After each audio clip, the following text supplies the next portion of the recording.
That one glorious word represents more than just the geography between the Sabine and the Rio Grande.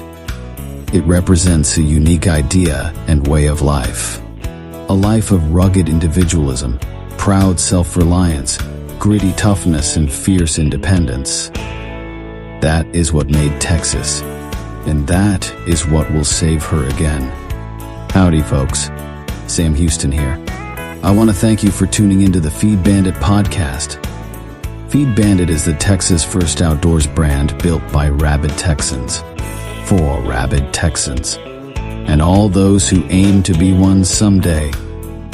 We unapologetically promote the ideals that shape our Texas pride and Texas first patriotism through our love of hunting, the outdoors, and the gear and apparel we create. Texas, above all else, preserve the tradition, protect the legacy. Check us out at feedbandit.com. And to repeat that great rallying cry from a former colleague of mine, liberty or death. Now, enough of my talking. Here are a couple of bandits that love Texas as much as I do. Enjoy.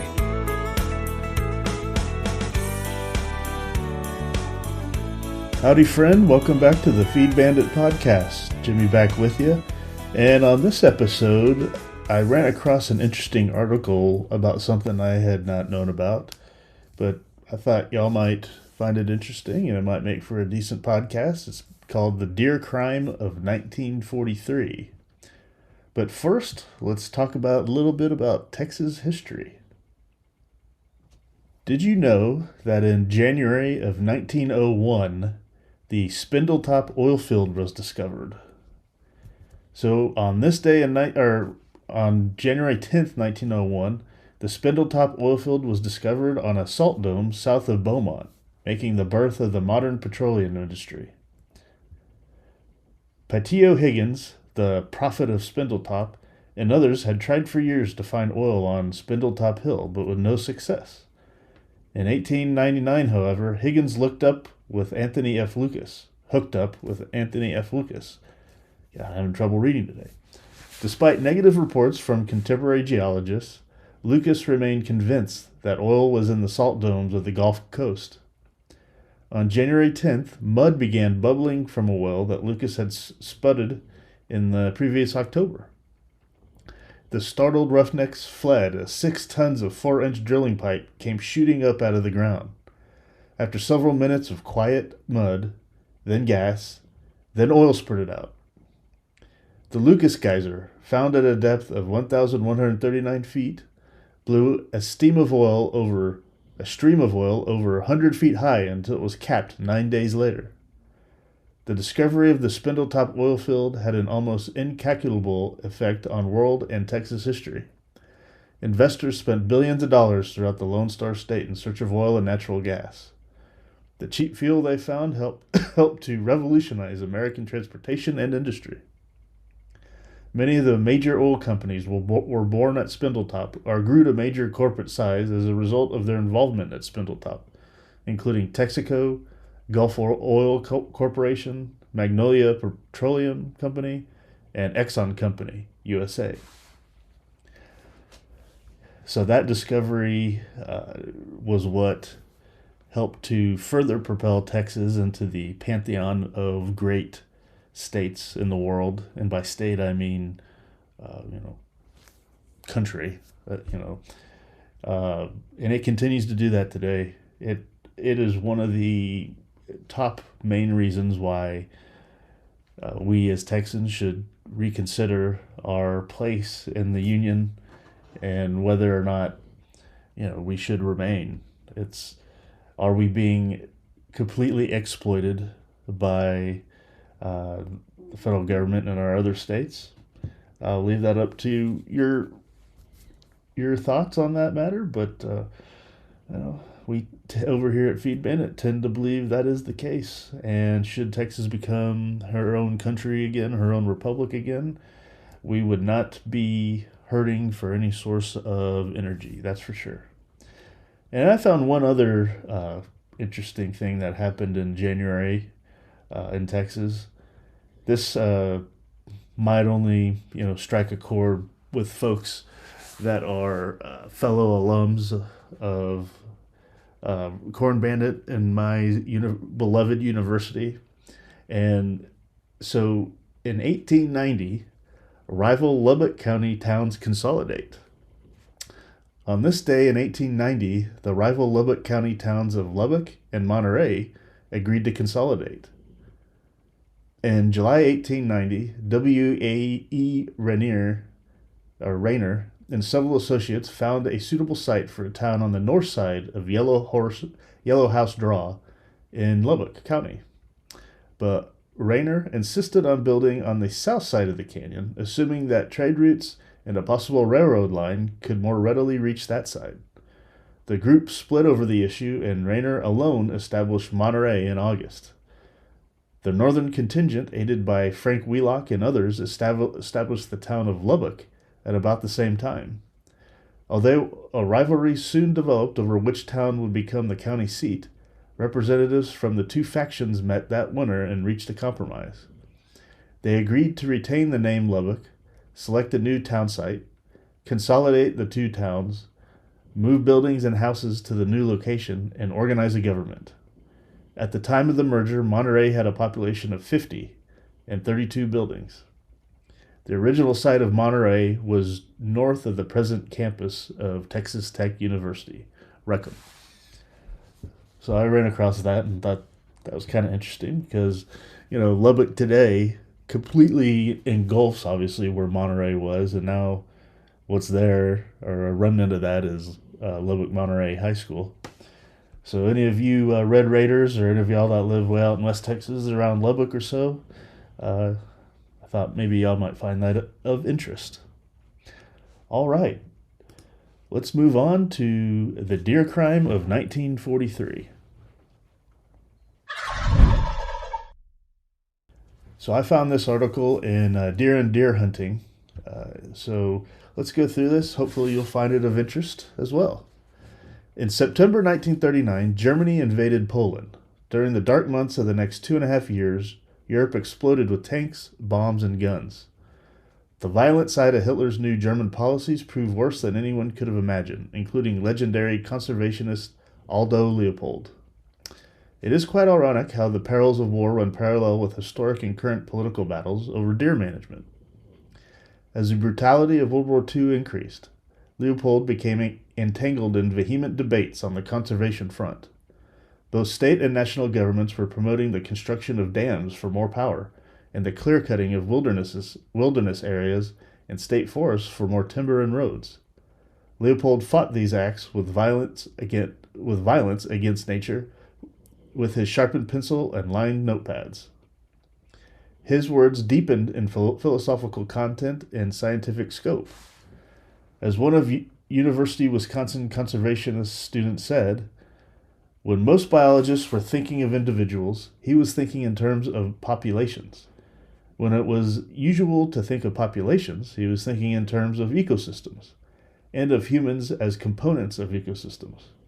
He was seeing beyond the preservation of nature apart, or toward the integration of human and natural worlds.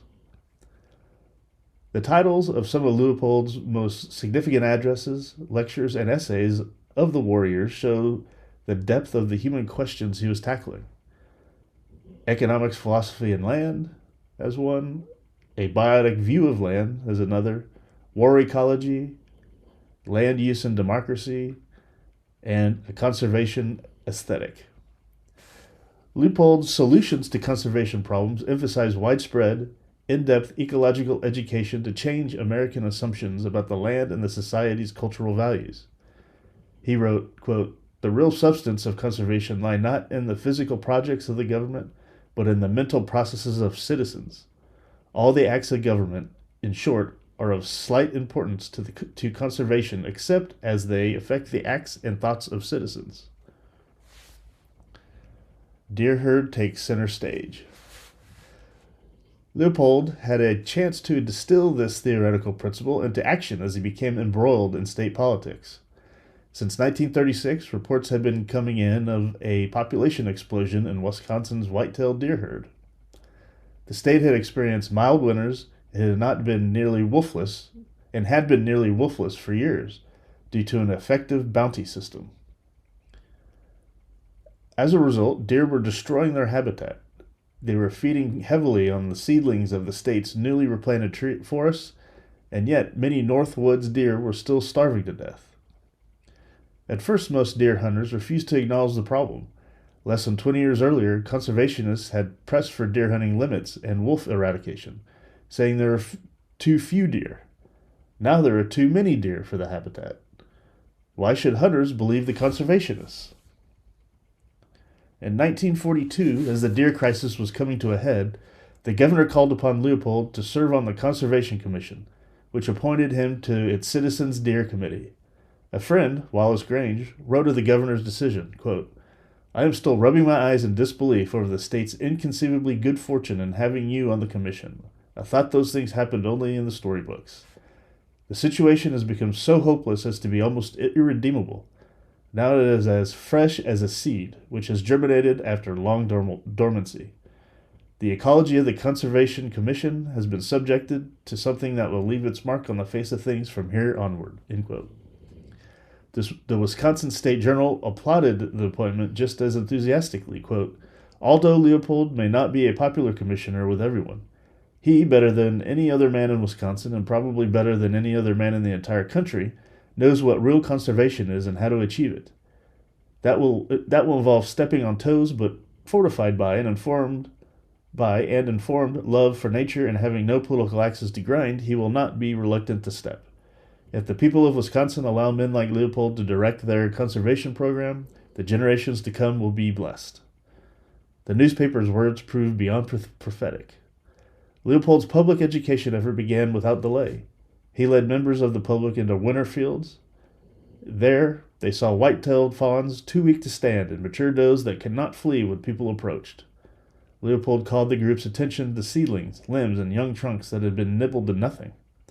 The State Conservation Department supported his teaching by producing a documentary film entitled "Starvation Stalks the Deer," explaining, and in Leopold's opinion, sensationalizing the situation. A lot of people were swayed, but not enough. Changing years of thinking was a difficult task. Quote, "The real problem is not how we handle the deer in their emergency," Leopold told writer Gordon McQuarrie. "The real problem is one of human management." Leopold later theorized, quote, this public we're talking about consists of three groups. Group 1 is the largest. It is indifferent to conservation questions. Group 2 is the smallest. It thinks with its head, but is silent. Group 3 is of indeterminate size and does all the thinking with mouth or pen. Perhaps a conservation commission would do better not to try to convert Group 3, but to convince Group 2 that there is an issue and that it should say or do something about it. Perhaps this would shorten the 23 years, which it had taken that long to get effective conservation policy passed. And you can kind of see that right now if you take a step back and look around. It probably never really changes. You know, there is a large group of people that don't care. So for example, in Texas, I did a little research and found, of about 30 million official people that live in Texas, only 10% of those, about 3 million, buy hunting license every year. So that would be Group 1, that would be Group 2, which is the smallest, that thinks with its head but is silent. Group 1, obviously, is the other 90% that is indifferent to questions. And also that 90% includes Group 3, which talks about hunting without knowing anything about it. Like those people that you get the memes. You see those memes of, this is the extreme, but a protester saying, "Why do you hunt and kill animals? Why don't you just buy your meat at the store?" That type of thing. So by virtue of you listening to this, you're a proud member of group number two, the smallest, but thinks with its head. Not saying you're silent. We're certainly not silent. But what he's saying, we need to activate, at least back then in Wisconsin, which that same principle and those same ratios apply to what we're talking about, in Texas itself. We have a small group of folks that think like us, but right now we're very silent and we're trying to activate that group. We think with our heads, but we're too silent. Continuing, disaster strikes. The situation became critical in winter 1942-1943. Something had to be done immediately to reduce deer densities to save the habitat from further degradation. Leopold advised the state policymakers on the Conservation Commission that hunters be allowed to shoot does rather than bucks. This would bring herd numbers down quickly and improve buck-to-doe ratios. According to Leopold, overbrowsed refuges had to be opened to hunting, with increased antlerless bag limits in areas with higher populations. He warned, however, that intense hunting would only be a short-term solution. Hunting, he said, can never approach the natural efficiency of predation. As proof, he cited the deer population eruptions in other predator-less states. Thus, Leopold said the state must abolish the bounty on wolves and encourage a small population of wolves in the state's northern tier. The Conservation Commission made what it considered a compromise by instituting a short buck season and longer doe season to be enforced consistently throughout the state. It also put a ban on wolf bounties. And let me just back up. If you had listened to our previous podcast, one about we're talking through the Leave the Swamp in Texas, they make a good point in there, or we made a good point in there about how nearly all moderate and major problems can be traced directly back to some sort of government intervention or regulation or something. And this is a perfect example of that.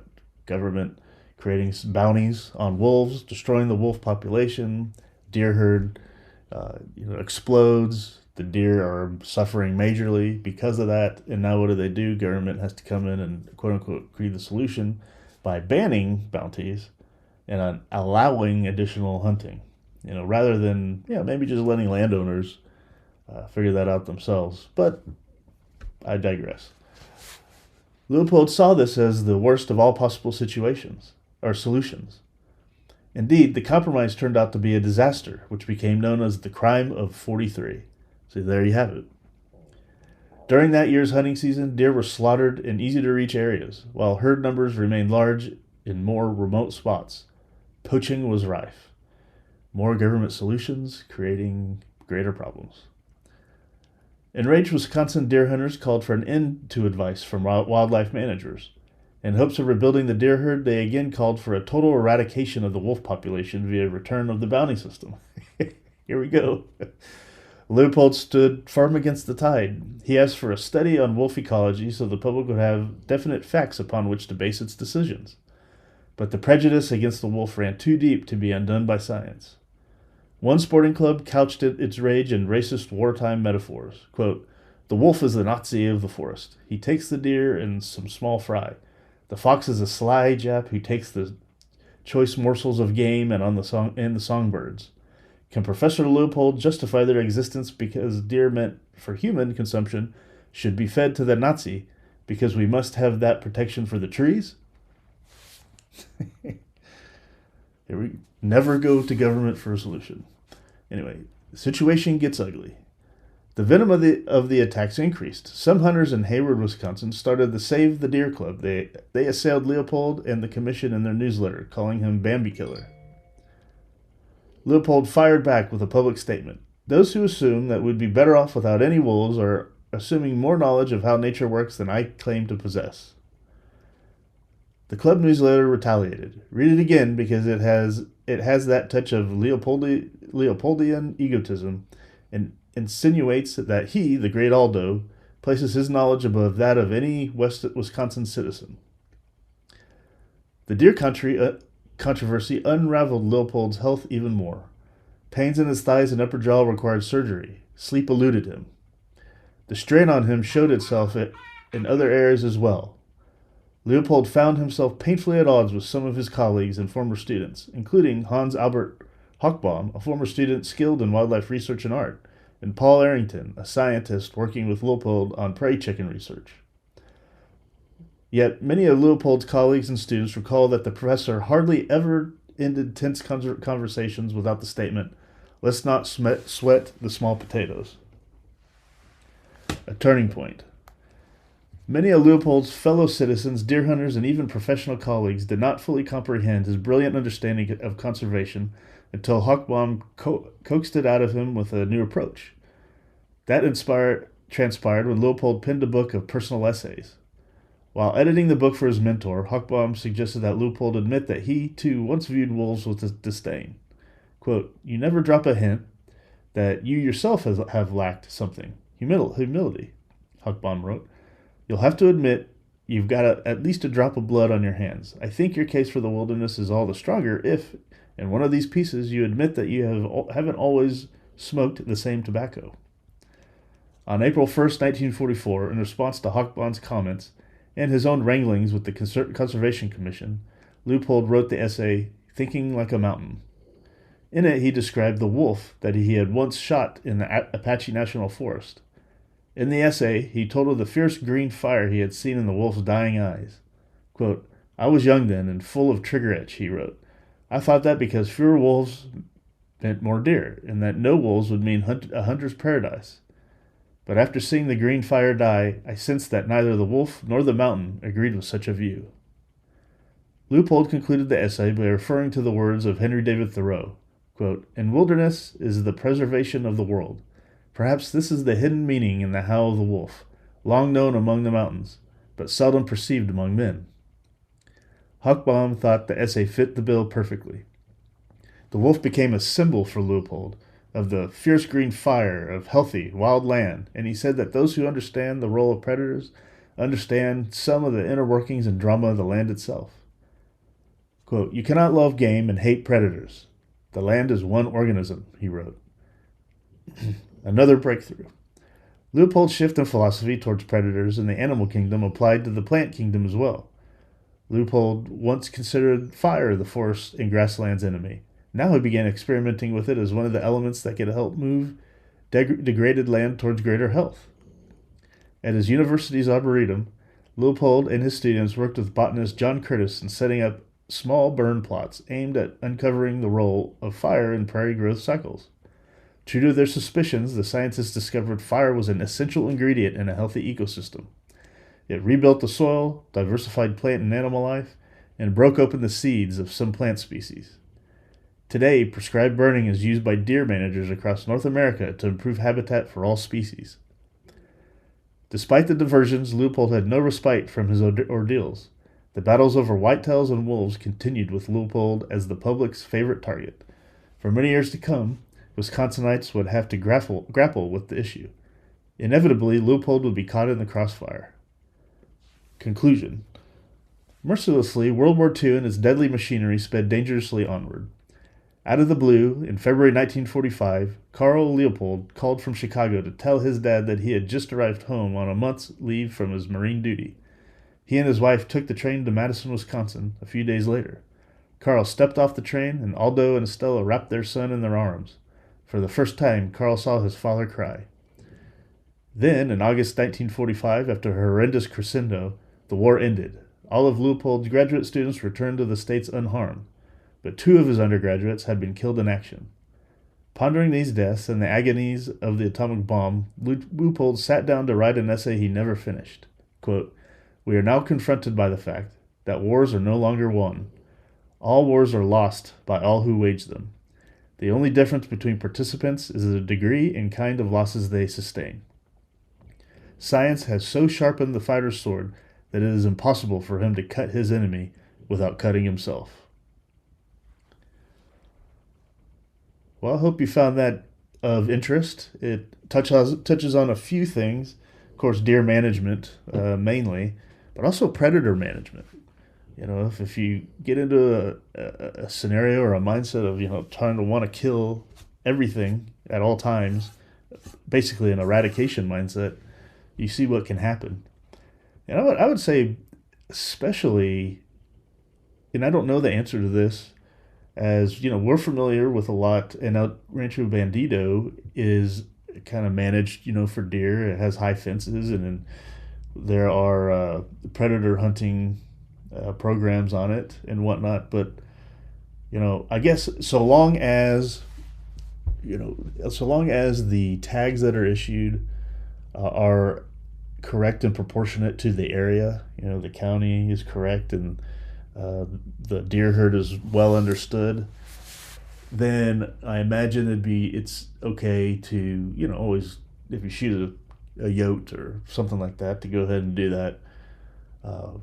So I guess those things kind of balance out. But when the force of the state is used to encourage certain eradication, such as in this example with wolves, you can see the additional problem it created by starving the deer. The deer will continue to multiply, so nature needs that kind of control mechanism. I'm sure at some point it would have balanced out. That's just how nature works. However, man always wants to control nature, and they want deer to shoot and eat. So one solution, quote-unquote solution, leads to another problem, which leads to another quote-unquote solution. So I don't know. Being philosophical, if you think back on it, maybe the Native Americans, the Indians, they had the right idea on how to handle these things. Who knows? But very interesting nonetheless. Interesting story there, especially about the controversy and the struggles on how to fix a bad solution. And now, as far as I understand it, Wisconsin, has amazing deer population, amazing hunting, obviously gigantic deer up there and stuff. So I guess they ended up figuring it out over the long run. So I hope you enjoyed that one. Just want to remind everybody to shoot us an email, howdy@feedbandit.com, if you have any comments, feedback, suggestions, especially on maybe future podcast topics that you'd like us to go over. Please shoot us an email, howdy@feedbandit.com. We're very close to officially launching some apparel that we have out there. We do have hats available on the website. Go check them out. You can take a look at the designs we're working on for our polos. Take a look at those. We think they're very unique when you compare them to other polos you find at other companies out there. We hope you like them. They're intended to be statement making, discussion inducing, so conversation starters essentially. So hopefully that's what they end up being. But we're working hard on that. Hopefully before spring comes, we'll have those fully available. But we'll let you know for sure. And please go to feedbandit.com and just give us your email there. Sign up and click on the link called Join the Cause, and let us know that you're with us in this fight for Texas, fight to preserve our traditions here and protect our legacy, the legacy of the state, and our all our historical traditions that are so great here. It's so unique, so important. So yeah, sign up there, give us your email, and we will remind you when new podcasts come out, when new things are happening and whatnot. So really appreciate it. And with that, I'll leave y'all with this one, and just want to say thanks for listening, and remember, support your local feed store. Well, I hope the Bandits gave you an interesting episode that either entertained or educated you. Or better yet, both. Hell, I told them this podcasting thing looks harder to do than defeating Santa Anna. So if you would, please help them out by sharing it with all your like-minded friends to help the Bandits get the word out. And don't forget to check us out at feedbandit.com and grab some gear and apparel to support the cause of Texas. Remember, Texas, above all else, preserve the tradition, protect the legacy. Finally, as I said some time ago on the eve of the great battle, and I vigorously repeat here again, be men, be free men, that your children may bless their father's name. Well, fellow bandit, until next time.